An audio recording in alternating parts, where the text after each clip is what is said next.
ایسی خوشی سے بچو جو دوسروں کو دکھ دے کر حاصل ہو۔ کچھ باتوں کا جواب صرف خاموشی ہوتی ہے اور خاموشی بہت بہترین جواب ہے۔ جب نیت میں کھوٹ آ جائے تو پھر یہ تینوں چیزیں رستہ بدل لیتی ہیں: مال، رزق اور محبت۔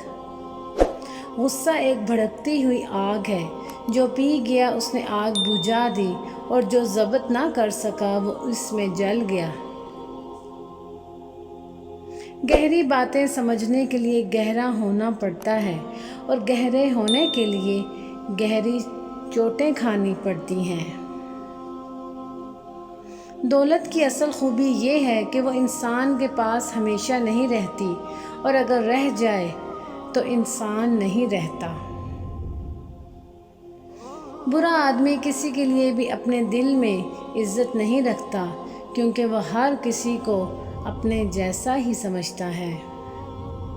جلد بازی حماقت ہے، اور یہ انسان کی بدترین کمزوری ہے۔ غصہ ہمیشہ بے وقوفی سے شروع ہوتا ہے اور شرمندگی پر ختم ہوتا ہے۔ جسمانی امراض پرہیز سے جاتے ہیں اور روحانی امراض پرہیزگاری سے۔ اختلاف کے باوجود احترام سے پیش آنا بہترین تربیت کی دلیل ہے۔ جو ناقابل برداشت ہو اسے برداشت کرنا حقیقی برداشت ہے۔ 3 قسم کے انسان کبھی خوش نہیں ہو سکتے: نمبر 1 جو کسی کے دکھ کا سبب بنے، نمبر 2 جو ہر وقت مایوس رہیں، اور نمبر 3 جو ماں باپ کی عزت نہ کریں۔ ہمیشہ سچے لوگوں سے دوستی رکھو، کیونکہ وہ اچھے دنوں میں سرمایہ اور برے دنوں میں محافظ ہوتے ہیں۔ جیت کی عادت اچھی ہوتی ہے، لیکن کچھ رشتوں میں ہار جانا ہی بہتر ہوتا ہے۔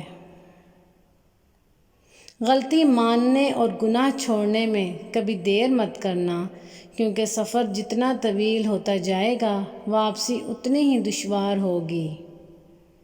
اپنی زندگی میں ہر کسی کو اہمیت دو۔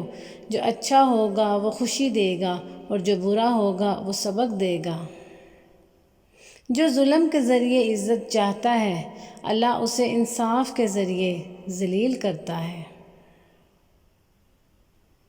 انسان بزدل اتنا ہے کہ خوابوں میں بھی ڈر جاتا ہے، اور بے خوف اتنا ہے کہ جاگتے میں بھی اپنے رب سے نہیں ڈرتا۔ جزاک اللہ۔